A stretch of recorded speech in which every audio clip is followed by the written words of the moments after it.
Hello everyone, and welcome to our webinar on the Support Through Court charity. My name is Liz Olney. I'm Deputy Director for Service Excellence and Delivery in Hmcts, and I will be hosting today's event. I will shortly hand over to Paul Bryson from Support Through Court, who will be presenting. Following the presentation, there will be a short address from Mr. Justice Robin Knowles, and then Paul and Robin will join Hmcts colleagues Kerry Wolford and Sharon Boreham to answer questions. We'll spend the last half hour of the event addressing your pre-submitted questions and any questions you ask during the presentation. And we encourage you to ask your questions using the Q&A feature. Now over to Paul Bryson. Paul, the floor is yours. Thank you, Liz. Hello, everybody. My name is Paul Bryson. I'm a Regional Service Manager for Support Through Court. And what we do in normal times is we provide face-to-face support for litigants in person in a number of courts up and down the country. Can we have the next slide, please, Aaron? And what's happening during the pandemic is that we have been providing support in remote hearings for litigants in person, and we're ending up supporting in courts where we don't normally operate. So that's the real reason for today's session is for me to tell you a little bit more about what our normal service is, touching upon how we are working during coronavirus. So we've got about 25 minutes for the presentation. And first of all, a little bit about us as an organisation. So we're a charity. We were formed in 2001 at the Royal Courts of Justice in London. And we were formerly known as the Personal Support Unit. So some of you might be aware of us from that. We changed our name to Support Through Court about 18 months ago to better reflect what we do. The service we offer to clients is free. Even though we work very closely with the court service, we are independent to the courts and the service is confidential. As well as being a charitable organisation, we're also a volunteer organisation. So the service that we provide to litigants in person is pretty much all delivered by a team of volunteers that work up and down the country. And we help with a whole range of challenges that face litigants in person, from the practicalities of doing the paperwork, to the understanding of the court process, to the emotional distress that comes alongside some of the processes that people are going through. We operate in just the civil and the family courts, so we don't operate in the criminal environment at all. We just operate in the civil and family environment. And crucially, we're not lawyers, so we don't provide any legal advice. So that's a really important thing to remember about our service. We're not there to give legal advice. We generally operate a drop-in service, so we're on site. We're unique from that point of view. We operate in court premises. And so court staff can signpost clients our way very easily, and we are mainly a drop-in service, so people can just drop in into our office when they can. We've now got a film to show you. It's quite a short film. It's about 3 minutes long. Just a word though before we get into that. It was made when we were still known as the Personal Support Unit back in 2014, so it goes back a little while. But it's actually quite a good film because it gives you a good flavour of what we do and how we help our clients. And it was filmed at the RCJ in London. At a time when there are cuts in legal aid, when the legal system is becoming ever more complex, the Personal Support Unit is providing the kind of service that makes a direct impact on people's lives at their most difficult point, when they're in crisis, in distress, and really need it. The PSU, the Personal Support Unit, is a charity which looks after people in the civil and family courts. Behind most legal problems, there's usually a very sad story or somebody under huge stress. There's nothing like thinking you might be losing your home or your family, and at the same time trying to navigate difficult court procedures. I think the most important thing is actually just having somebody listening to your story. Not only was I scared of the whole setup and the process, it's very intimidating to literally walk in the building have yourself scanned, go through security, and the people you come across are solicitors and barristers who are walking around, they all look cool and confident, whereas you, not knowing anything about it, are literally wondering where you're going, how to get there, who you should speak to. The whole place is very, very daunting. The volunteers love the service and they're very proud of it. They can go to court with people, they can help file forms, they can find the forms, they unravel problems, I think is the best way of describing it. I walked into the PSU office and met David, my volunteer. He guided me at the right time into the court. He talked me through talking to the judge, how I address the judge, when to stand up, when to sit down, and none of those things I understood. And when your mind's racing and your emotions are taking over, you almost need somebody to do that for you. You need them to take over the basics. And his gentle presence was very, very calming. I wouldn't have done it without David. I wouldn't have gone through with the case. People come to us in all kinds of states of mind. There's lots of things going on for them. They have no idea how the court system works. It's not designed for them, it's designed for lawyers, and it's hugely confusing. So having a friendly face like a PSU volunteer, I mean, it's just fantastic for them. Honestly, I tell people every single time, actually, it's one of the best experiences I've ever had, because you do so much practical work that fits in so nicely with what you're learning as you're studying, to see how you've helped people and watch them grow from being really anxious to begin with to being quite calm and confident and more than happy to return back again, and often referring the PSU on for other people as well. If you want to get through this and you want to do the right thing for whatever your cause, then they're the perfect people to do it. They do exactly what they say what they'll do on their website. And I will never forget what they've done for me.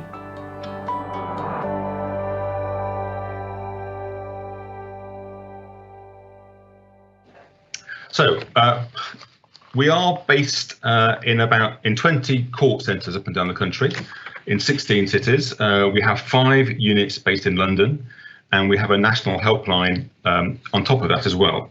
So just moving on from there, you can see we are structured into 3 main regions. So the next slide will show the regions that we operate in. So we have a London region, which mainly covers the Royal Courts of Justice and the Central Family Court, our North region and our South region. So some of these units are part-time and satellite, but each site is managed or overseen by a service manager who has overall responsibility for the unit and to support the volunteers.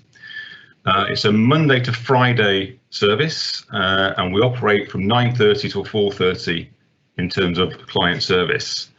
Some of the service times at some of our satellite units will vary. Our helpline launched in 2020 in March, just in the nick of time. Literally, we launched it about a week or 2 before the first lockdown, and at the moment that is taking probably about 1,300 calls every month. Just a little bit about our service. So these are some of the numbers about our support for the last financial year. So our financial year ended at the end of March. So this is literally the year that took us up to just before lockdown. So we provided support on 78,000 occasions. You'll see from that most of our work is around in the family area, and of that, most of that relates to parents who are in dispute about their children. And money and housing make up the other 2 main categories of our work. The other category would include debt issues and tribunal issues as well. And in the year, we had over 880 active volunteers working for us.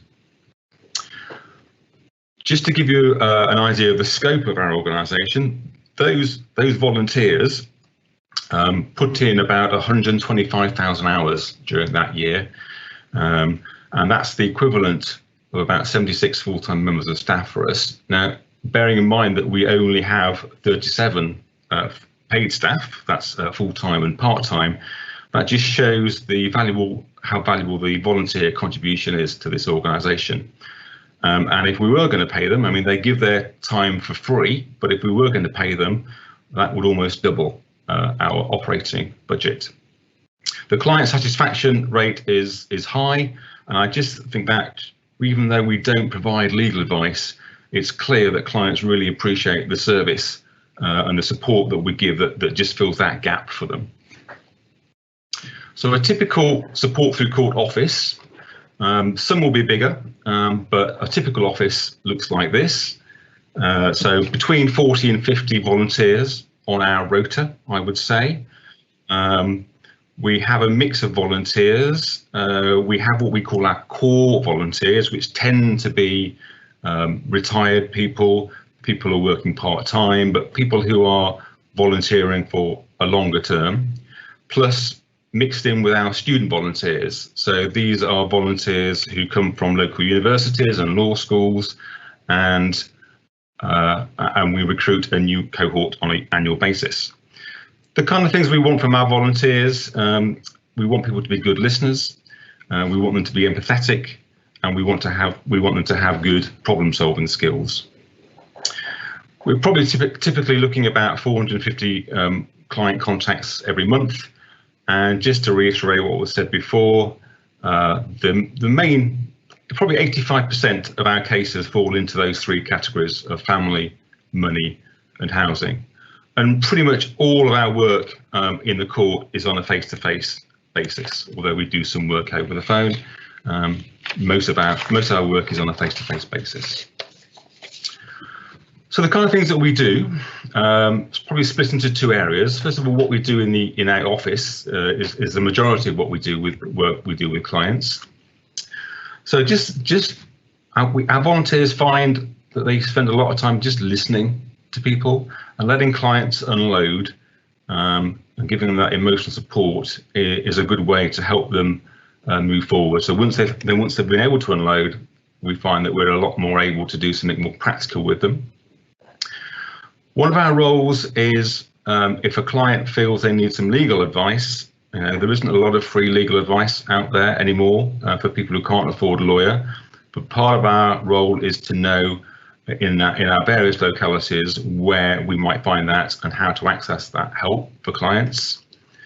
All our offices are equipped with PCs and laptops, so we do find we spend a lot of time helping people find information on the internet, so we have a lot of resources available to volunteers and to clients in the offices.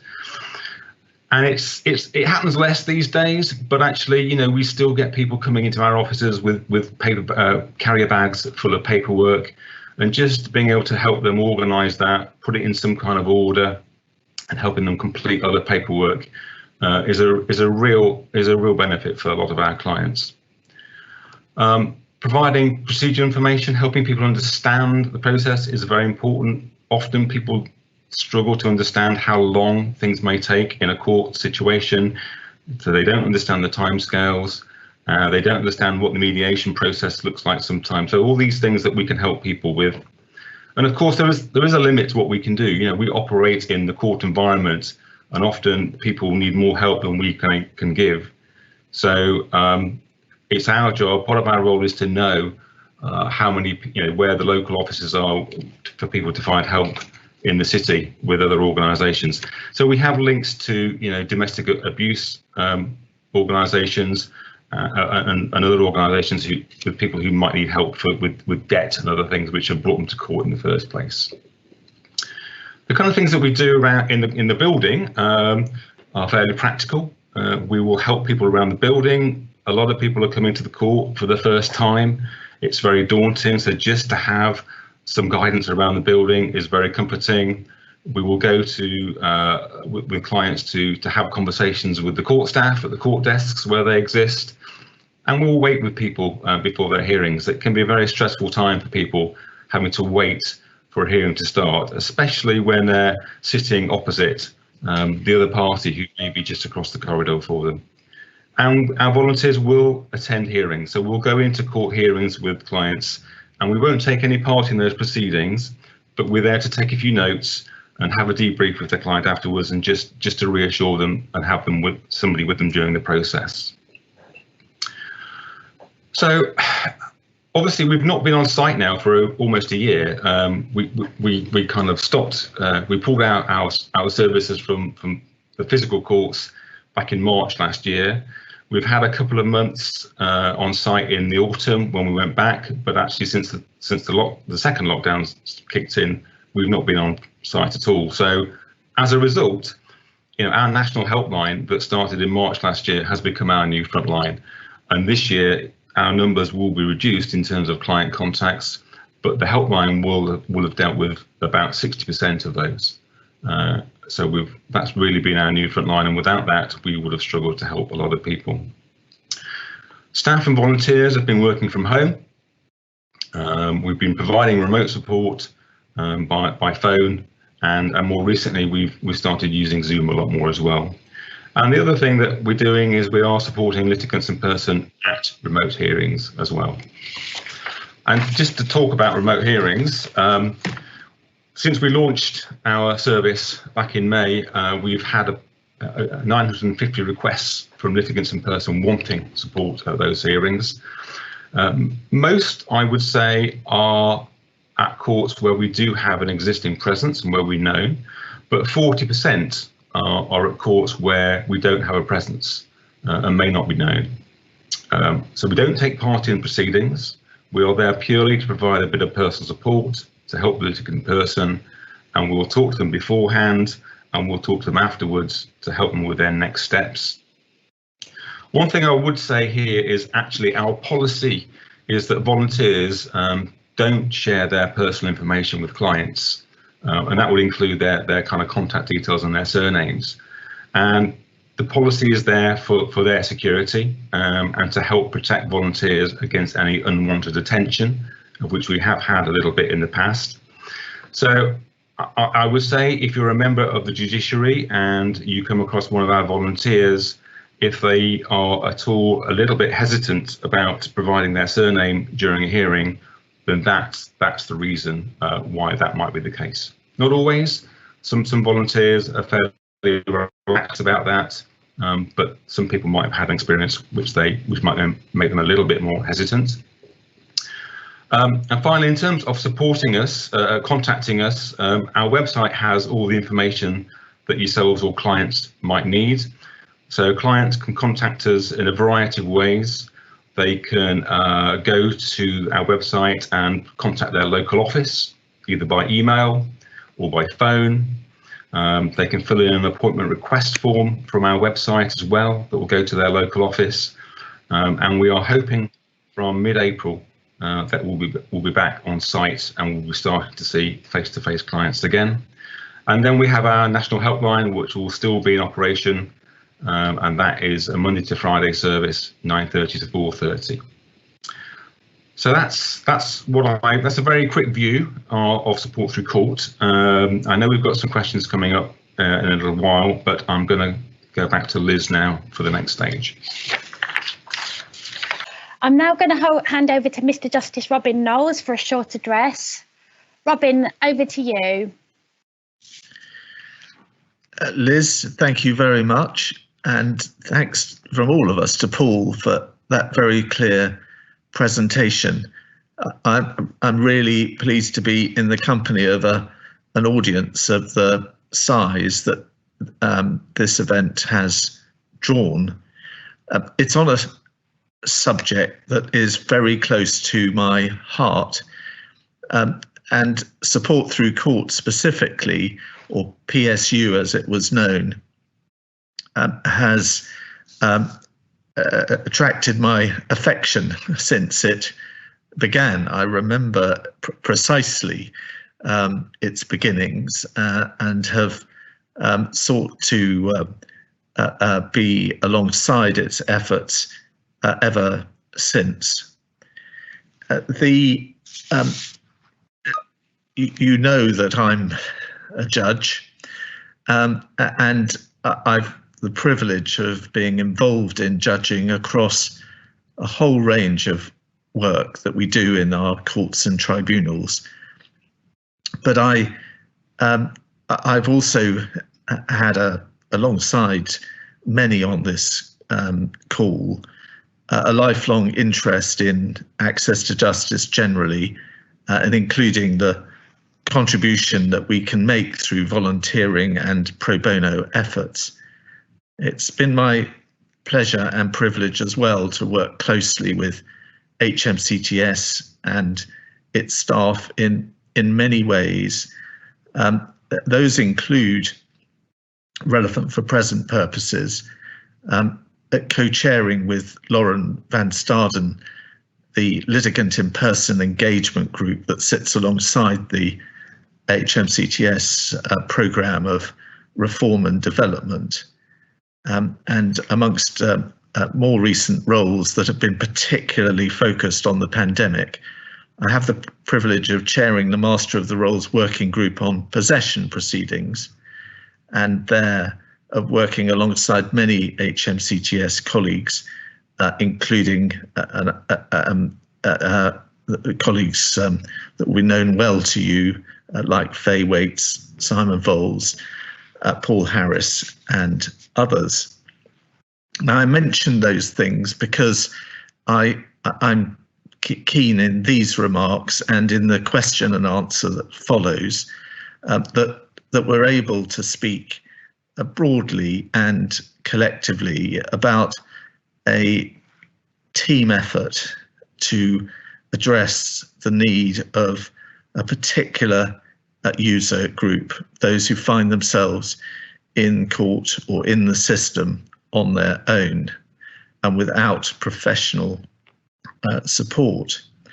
So could I just at this point, highlight 6 aspects briefly, and then look forward to the cut and thrust of questions and answers alongside other colleagues. The 6 points I'd like to emphasise are these. First, that this is an endeavour that's about the users. And we know that the users of the courts and tribunals have had a really, really difficult and tough time during the pandemic. And some of the consequences of that will be with them and with us for a long time ahead. Of course, it's been tough for Hmcts staff and everybody else, but it is very, very important to recognise that this area of endeavour is user-centred, and the users need us more than ever. Secondly, as it says on the tin, both in the current name and the old name, support through court is about support. It's about support in contrast to legal advice. But my goodness, we shouldn't underestimate how important support is. When it's present, it is a great enabler. It enables a party to speak or to feel settled in the environment that confronts them. It also, as Paul's presentation has shown, enables them to reach other forms of help. And that very much includes legal advice. Because, and this is the third point, support through court and indeed Hmcts sit as part of what we should always regard as a network that is well informed about what is available and what's not, far better informed than we could expect any user to be left to their own devices. And support through court is at the very apex or centre, whichever way you want to look at it, of that network. It's a link to Hmcts and the court system for the users, but it's also a link out to the many other charities that can provide other forms of help, including legal advice. It's really well connected, like brother and sister, to the pro bono charities, local, regional, and national, for example. The fourth thing I wanted to emphasise is that to make this work in the interests of users, including the provision of support, and with the engine of the network that support can open up, it's very important that we are as proactive as possible, that we look out, all of us, court staff, judges and others, we look out for the opportunities to make this form of assistance available and accessible to users. And we encourage our colleagues too. And if you've had a good experience, there's nothing like sharing the good experience with other colleagues. And this is full of good experiences. I have absolutely welcomed the presence of support through court volunteers in courtrooms that I've had the pleasure of sitting in. And that's just one instance of the type of environment that can give examples that, if we share with colleagues, will help drive this worthwhile engine further. The fifth point I wanted to make is that we need to keep monitoring together what is happening and how it is working. That is going to involve each of us regarding ourselves as having an important part to play in seeing where support through court are presently involved and where they could next be encouraged to be involved. This passes to the sixth point I wanted to emphasize, which is that in the times we're in, and with the challenges faced by users, some of which will be without precedent, there is every room for constructive criticism of the way in which we work, all of us, including support through court, to support them and assist them. And so please bring forward ideas to improve and extend what we're doing. Paul has touched upon a few examples of the way in which, and don't we recognise this in other respects as well, ways of working have had to adjust. And some of that will bring its advantages. But ideas to improve and extend this activity are of great value, particularly great value, given the needs of users and the challenges that they will face ahead. After all, we are all in this together. The charities, the court service, the judges, and more. It's really empowering to pause, to think, to realise that together we can make a difference here. Everybody knows how crucial the NHS was and is in the context of the pandemic. But let us not underestimate how very, very important the courts and tribunals are going to be in the months and years ahead. Very, very important to the public and to every individual that is in a position of particular vulnerability within the public. So it's a team effort. And for my part, I know that support through court and Hmcts are pretty good at that. So that's very, very welcome. Thank you for hearing me.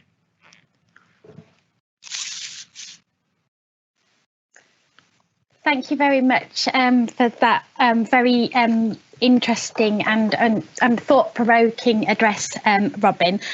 And I'm pleased now that we will turn to the questions, and really just, to keep in mind, as Robin has brought out, that, there's lots of things that we would rather forget through the coronavirus, but there are some opportunities that have come our way that I think we can really harness, and better access to support through court, through the National Helpline, and indeed to support through remote hearings is going to be very, very good for us.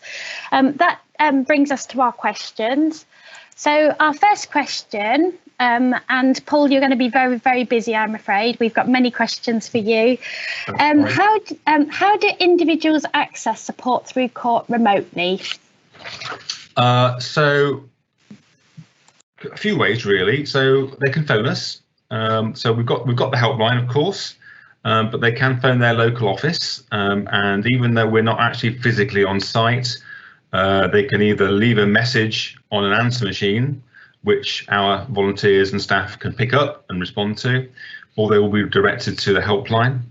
Our website now has an appointment request form, so people just go onto the website, put some details in, it pings it off to the local office, and they will respond to that person to arrange an appointment. Once they've made that contact, of course, the support that we give could be delivered in a number of ways now. It could be a phone call, it could be an email correspondence, or it could be done by Zoom as well. And of course, hopefully from April time and beyond, we'll be offering more on-site face-to-face service as well. So yeah, we've learned to be flexible over the last 12 months, and we're doing things. We're learning to do ways, and we're seeing how much support we can still give, even if it's not face-to-face. Thank you, Paul. My next question is, how do we signpost users to make them aware of support through court? And I'm going to ask Sharon that question. Thanks, Liz. So I would suggest that individuals, HMCTS staff, etc., make contact with their local operations manager or their innovation and change representative, and then they can put you in touch with your support through court lead, or indeed Paul has shared his contact details through the presentation, but ideally through your ops manager or your innovation and change representative. Thank you. Thank you. Robin, is there anything you wanted to add to that? If I can, Liz, just two other suggestions. The first is that, like HMCTS, support through court is present on many user groups, locally and regionally. And that's a good vehicle through which to increase understanding, including about access, across organisations. Often, of course, there are other local advice agencies around user group tables. The other thing I wanted to highlight is that the Advice Now website, which is well known to support through court and is very much part of the online matrix through which they operate. But have a look at it as well if you're a member of HMCTS's staff, because that's another very good link to support through court and to other forms of assistance that support through court can bring around a user. Thanks. Thank you. Paul, a question for you. Does support through court operate in all of our jurisdictions? Well, as I said before, it's family and civil, so we are, that's our main operation. But of course, if we're based in a court building where there are other things going on, we will try and support anybody who happens to be involved in a court process in that building, aside from crime. So in Bristol, for example, where I used to be based, the employment tribunals moved into the main court building a few years ago. And before then, we weren't really supporting anybody through any employment tribunals. But now, because they're in the building and they're on site, we get involved with that stuff. So yeah, family and civil, but pretty much, it can be wider if there are more things going on in a combined court building, for example. Thank you. And just following on, this is a question I think that HMCTS people grapple with a lot as well. Do you find it difficult not to give legal advice? Sometimes, yeah, and especially some of our volunteers are retired solicitors. We've got retired magistrates as well. So yeah, people who've got a legal background do volunteer with us. And I think sometimes it must be quite hard for them because they're talking to a client and they will know what they want to say to that person with their solicitor hat on, their legal hat on. But with their support through court hat, there is a boundary. So we are very clear about that boundary, and we work quite hard to make sure that volunteers, all our volunteers, understand that. So yes, I think at times it's tempting for some of our volunteers to do that, but they know very well, and we're very clear about that boundary. So hopefully that doesn't happen. Thank you. Robin, is there anything you wanted to contribute there? Well, Liz, if I could just add that something that I know helps the support through court volunteer to keep to the boundary that Paul has rightly identified is that support through court has important relationships with those who can bring in legal advice. Take the Royal Courts of Justice, for example. Support through court is like brother and sister there alongside the Royal Courts of Justice Advice Bureau. And often you can find a support through court volunteer working alongside an honorary legal advisor from the RCJ Advice Bureau. But more broadly across the national picture, support through court knows how to access and where it's possible to access forms of legal advice. I have the privilege of chairing Advocate, formerly known as the Bar Pro Bono Unit, and support through court volunteers know how to support a client in making an application to advocate. There are same links through to other national charities, and then back locally, support through court will know the local advice agencies often, especially where support through court has a physical presence, and will know when it's a good idea to bring in that legal advice and therefore remain within its own boundary, but know that the client is getting the legal advice that's needed. Thank you very much. I'm going to ask the next question of Kerry Wolford, who has been doing an awful lot of work for us to improve sort of the capability and the products available during the video hearings. Next question for you then, Kerry. So what could HMCTS do to make the process better for support through court? Thanks, Liz. HMCTS, we're completely committed to improving the process of support through court, and it starts today. The webinar is part of Paul and I working together to improve things and raise awareness of what support through court can do for our users and for us. And we know that where that relationship works really well, there's nothing but benefits. There will be some next steps, and we encourage you all to support our work and to get involved. So once we've now raised awareness, and hopefully we'll be sharing the message far and wide about the benefits of support through court, especially now that we're in the pandemic and they have a national helpline and they're more available than what they were before. We recognise that things have moved incredibly quickly and maybe our processes are not quite as in place as we would like them to be. And that will be the next step. I'll continue to work with Paul and our operational colleagues. Sharon's on the call with me today as well and has really good processes in the Southwest. So looking at that best practice about how we can share that with our courts and tribunal, or courts, civil and family across the country, and working with our operational groups to make sure we're working correctly. So yeah, we're completely committed to improving that process, and you know, we reap the benefits of the work that Paul and the team do. Thank you, Liz. Thank you. And Sharon, you're living this day in, day out in operations. Is there anything that you'd like to say?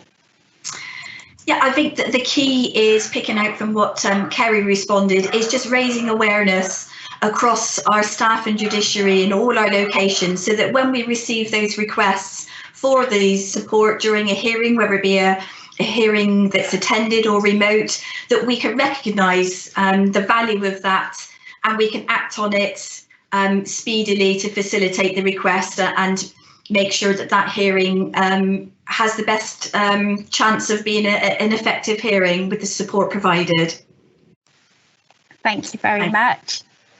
I've got a very good question now for Robin. So, is there any reason why the judiciary wouldn't want support through court to attend a remote hearing?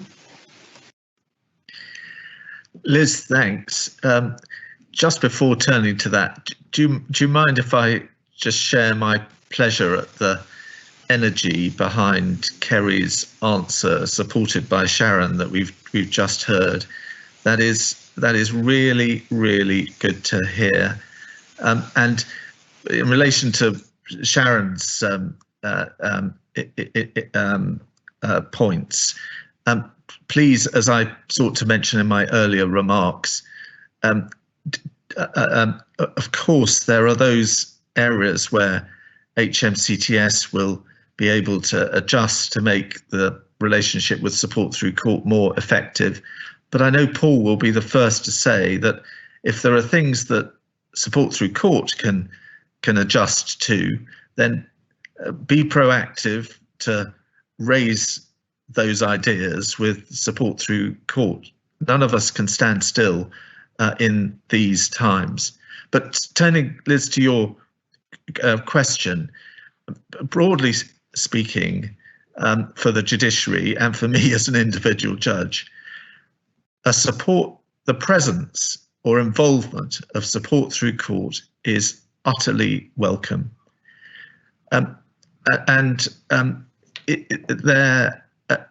It's only in those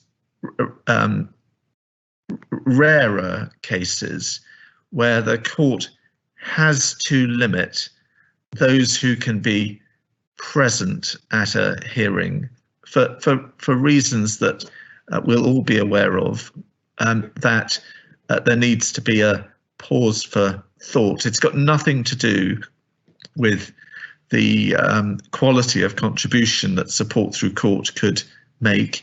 It has sometimes to do with the need for privacy in a particular context, and sometimes it's the privacy of another party in the case. But those matters aside, the more often that support through court is involved and present, the more welcome that is to the judiciary. And that encourages me to say, if I may, that please would, through Paul, support through court volunteers not feel in any degree shy from asking the judge whether through HMCTS channels, whether it's okay for them to be present, it's okay for them to be there on a remote hearing. Please be confident that the question is always welcome, and the answer will, with the exceptions that I've mentioned, often be an enthusiastic yes. So I hope that gives an impression of the welcome. Thank you, it certainly does. We've got a nice follow-on question, and this comes from somebody that has a rural court and so has not really had much experience of support through court in the past. And what authorities are in place to allow a support through court volunteer to be present in a court hearing? Do judges allow them without any prerequisite for applying for a Mackenzie friend or something similar? And that question initially to Sharon, but we may go back to you, Robin, for any follow-up. Yes, so as Robin has outlined, there isn't a process to go through. This is all about communication, and therefore it would be a case of dealing with every application on the merit of itself and putting the request to the judge of that hearing. This webinar is for our judiciary as well, to make them more aware of the services of support for court. And as Robin has outlined, this will only be a positive thing for them, because it just helps deal with a litigant in person as they sort of navigate their way through unfamiliar territory. So no official process or sign off, it's just a application, and the more we increase awareness, the more that we feel confident then to just say, oh, we've got a request here for support through court to support this person during their hearing, and we go from there. Robin, did you want to add anything to that? Well, Kerry, I agree with what you've just said. And when Kerry uses the word application, we're not thinking of anything formal or heavy duty, or even in writing. This can simply be conveniently mentioned to the judge, and expect the judge to be very receptive. Judges, like us all, including the court service, really want users to be as comfortable as possible. And the more we get to know support through court and know about it and hear about, Paul may want to touch on this, the training and preparation of volunteers that support through court does, the more we can be confident that actually being a support through court volunteer is a badge, that you're going to be doing a good job. The only thing that would keep you out of a hearing is if there's something about that hearing that, however good you are, can't permit it. Reference was made in the question as conveyed by Liz to Mackenzie Friends. I think you could put that terminology out of the picture for present purposes. Some Mackenzie Friends, I mean, that's one of those words that's got so many different meanings. Sometimes Mackenzie Friends are get involved in advice or speaking on behalf of somebody that they're alongside. Sometimes Mackenzie Friends have a different role, but let's put all that terminology to one side and concentrate on what matters, which is if there's a volunteer that's badged and prepared by support through court, then that a mention of that gives the judge a large part of what the judge needs to know. Thank you. I do have a question for Paul now, and it's a very good question. Does your helpline offer support through the Welsh language? Right, yeah, that is a good question. I mean, not formally, we don't have a huge resource from that point of view, but we will always try and respond on a best endeavours basis. So we do have a unit in Cardiff, and some of the volunteers in Cardiff are Welsh speakers. So if we do receive a call from anybody who needs that kind of help, we will try our best to arrange another time where we can have a conversation and arrange somebody who's Welsh speaking to do that, if we can. So yeah, it is. I mean, we'd love to be able to do more in that area, but we do it on a best endeavours basis by using what skill we have in our volunteer base. Thank you very much. And just staying with you, Paul, for a little while, have you found an increase in people asking for help with digital applications? I don't have any numbers or figures in front of me, but my sense would be that yes, we would certainly be helping people more with digital applications, not only because it's the way the courts are going, but also in the current time, people are struggling. Paper's not as easy as it used to be. You're not on site to provide that paper support.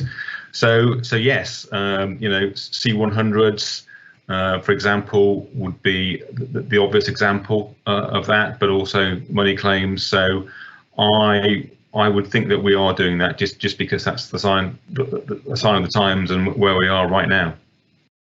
Thank you. And I'm just going to stay with you for a little while, Paul. Okay. So for remote hearings, when attending with clients, are your volunteers co-located with the clients, or are they providing support over a phone? It will be separate, yes. So we wouldn't be, well, generally it will be in separate places. So we would join the court hearing on a phone line or a video line from somewhere else. But it might be that once we get back into our offices again, we could, and it's a remote hearing that's happening, we could be sitting in the same room as a client in our office, if that's the way the client chooses to do it, perhaps, and that works out, and we can be socially distant and everything like that. But generally, we would talk to the client beforehand. We would support them up to the hearing. We would join the hearing. And then we'd connect again with the client after the hearing to have a debrief, clarify anything that was said in the hearing, and talk about helping them with any next steps that they might need help with. Thank you. And of course, with remote hearings taking place, there is the opportunity for you to join via our cloud video platform or whatever sort of digital approach that we're taking. Okay, so the next question, Paul, is there any time limit in your meetings with clients, or a limit on the amount of times help can be given per individual? No, we don't limit it. We try and give clients the time they need. There might be occasions when we're particularly busy, or we have other appointments booked in where we have to limit an individual appointment. But we're very open to arranging subsequent appointments to help people with what they need to do. We are careful that clients don't become too dependent on us, because the whole point of our service is that we want to give people the confidence and the ability to manage things for themselves, which we will do. But we will help people as much as they need it. So we don't put formal time limits on it, and some people just need 5 minutes of our help and a conversation, and other times we can spend all day with somebody. So we have clients who might come in at 10 o'clock and we're still with them at 4 o'clock if that's what they need, but always resource dependent, but we'll always try our best to give people what they need. Thank you very much. Still staying with you, but I will turn to Kerry afterwards. Do you provide any support for users with disabilities? If so, what kind of help do you provide, and how do you work with the court tribunal to make sure any reasonable adjustments are in place to support the users at the hearing? Okay, so in terms of working with the court, then yes, special measures, if any special measures are needed or any reasonable adjustments, we will do what we can as an organisation within the court to accommodate that, and we would encourage and we would facilitate a conversation with the court about what they might be able to do in terms of hearings or what the court can do. So yes, I mean we respond to individual cases as they arise, and we will accommodate people and make whatever reasonable adjustments that we can. And sometimes that means that we would suggest that they bring people along if there's a communication issue with them to help the process. And other times it's just about understanding how we might be able to communicate with them in a different way, if they're happy to talk about that. Thank you. Can I turn to you, Kerry, now to sort of bring the HMCTS perspective? Yes, absolutely. So before I started my continuous improvement work, I was really heavily involved in the accessibility and inclusion side of our work, Liz. And there's been a few occasions where support through court have made a real difference to our users that really spring to mind. We have incredibly vulnerable and disabled users that are trying to use our services. It's difficult to navigate, and they're not sure where to go for support. And the place they go to is our courts, and our staff aren't able to perhaps give the support that they need, but they do require a reasonable adjustment. And this, at least a handful of occasions where support through court have answered our plea. we've reached out to them and asked, can you help this user on our behalf with a reasonable adjustment? Form filling is a really good example of that, where they've given that emotional support and provided an assistance that maybe we couldn't provide as well. So it's a real benefit that when you give that help, and we thank you for everything you've been doing for us, and it does really spring to mind. And if you weren't there, I'm not sure what we'd have done. So it shows you what a valuable service you are to us. Thank you. Thank you very much, Kerry. So we'll maybe do a few more questions. I know we're getting short on time, so thank you so much for everyone that's engaged so enthusiastically. So my next question is to Paul. When a client needs to seek legal advice, but they cannot afford to, what kind of services do you signpost them to? And is there some in particular that you would always direct them to? Okay, yeah. I mean, every city every town that we operate in will have a different range of services. But in terms of legal help, you know, often it's a university. So universities will run pro bono law clinics. So they're often a very good source of kind of free help for clients. A lot of our courts now run pro bono services and clinics in the court. So many of our managers have been quite active over the last few years, talking to local firms of local solicitors and barristers to arrange maybe a family clinic that may operate a day a week in the court. So they will give it their time for free. We will make appointments. They'll come into the court once a week, and they'll see 7 or 8 clients in a day as part of that clinic to give them free advice. Law centres, where they exist, are a good source of legal help. There's a few, and as we get to know local solicitors in cities and towns, sometimes they will give us a little bit of free legal advice if we ask, if we've got a particular client who's got a particular problem. So our managers now, our volunteers, are quite resourceful at seeking out where that help is. And I think just being present in a city sometimes helps to stimulate that conversation, help some of those services to get up and running. And there's an organisation called LawWorks as well, who run a number of pro bono clinics up and down the country, and they're a really good source of free help for litigants in person as well. So it'll vary, but they tend to be the main ones, I would say, as well as CAB.